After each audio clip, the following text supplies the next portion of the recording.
over and take care of it. Okay. Very universal. We'll let it slide this time. We'll let it slide. Thank you. Now I know for the next one. Showtime is doing so many cool shows right now. Yours included. And congratulations on season 3, man. That's awesome. Yeah, it starts Sunday night. Yeah. So we're really excited. Everything just works. Well, it's so funny. You guys really push the envelope, which is great. Which obviously being on cable, you're allowed to. But what can we? What else can we expect this season? Well, I think the season starts off with the ramifications, the continued ramifications of me sleeping with my stalker and getting in trouble and trying to keep custody of my kids and just floundering ratings of the show. It's just, everything is just worse. Such fun storylines. It gives us the opportunity to like push the funny envelope more, so it's been fun. So how much fun is it playing the character Matt LeBlanc as opposed to the real Matt LeBlanc, and how often do the lines blur? Yeah, the lines, I don't know if there's a line anymore. You know, it's fun because, you know, in the beginning when it first started, I was a little skeptical about it. Yeah. I want to play myself, it's weird. But then it's gotten to the point now where they have to kind of pull me back. I want to make more fun of it. Right. You know, just like this old English phrase, take a piss out of it. Yeah. So it's been a lot of fun. Well, but initially, I imagine, yeah, you had to have a little reservation, just because. What was the biggest challenge, I should say, as far as initially taking on the role? Because then you sort of made it popular. Now people like Larry David and all those folks, and they try to do other shows where they're doing exaggerated versions of themselves. Yeah. So what was the biggest challenge for you? I guess the biggest challenge was to not piss anybody in my real life off. Yeah. Not take too many cheap shots or anything, and just try to sort of walk that line between, you know, fiction and nonfiction, and try to keep people guessing.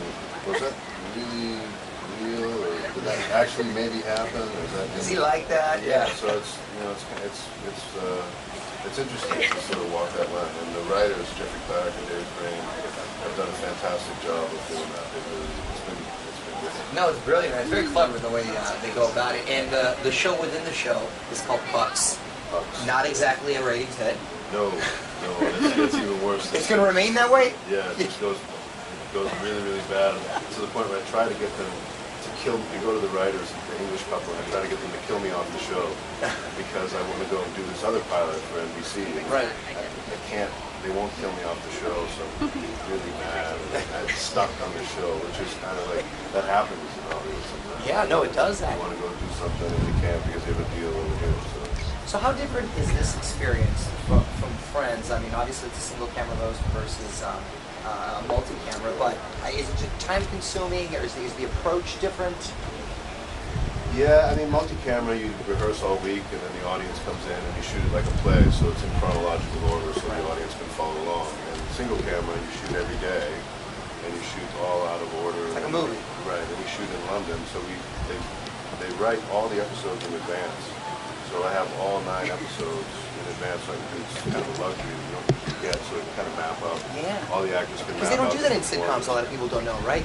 You're reading it for the first time on the tables, You yeah. leave one episode, you kind of like, okay, I guess it ends like this, and then you get next week's script, and you go, oh, so I ended it a different way. But, so this is a luxury that you don't usually get, so that's nice. That is really cool. Is there a point where there's a line that a guy maybe crossed, or you were concerned that, or is the line continually changing?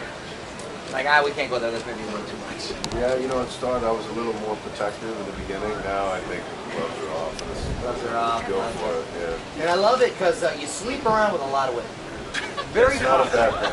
It's not a bad thing. You should come be on the show. Hey! Guest star right there. I'd be happy to help you out with all that. Could be worse traits in a character, right? Yeah. Now, are there any plans having your former castmates perhaps appear on the show, like playing exaggerated versions of themselves? That would be funny too. You know, we did a funny thing in the second season where the Pucks, the ratings were bad, so the network wanted me to get one of them to come on. So we did all these phone calls. You don't see any of them. It's me, just my side of the phone calls, trying to get them to come on. I realized that all of them are mad at me, and they all still get. I thought none of us see each other anymore, and they all are still get together, but they all hate me. I've been like kicked out of the group, so that was a fun way to do it. So I don't know if we'll maybe do something else in the future where we actually get one of them to come on. That would be great. Now let's talk about this Sunday's season premiere. What's happening with your character in this particular opening? This is picks up the very next morning from where season 2 left off. Merck has been fired from the network. I'm his wife is at my house, and there's a rainstorm, and he comes over and he wants to see his wife, and she doesn't want to see him. There's this big funny conversation through a plate glass window in my living room, and then I think this is the one where I end up, I get in quite a bit of trouble. I have my kids in the car, and on the way to Disneyland, I get in trouble. That sounds I fun. end up in jail. Nice! Yeah. Everybody ends up in jail. It's a good show. So it starts off with a bang. So when you're not working, man, what do you like to do? Just hanging out or free time? Let's see, what do I like to do? I went to the season opener of Supercross last Saturday down at Angel Stadium. Okay. That was fun.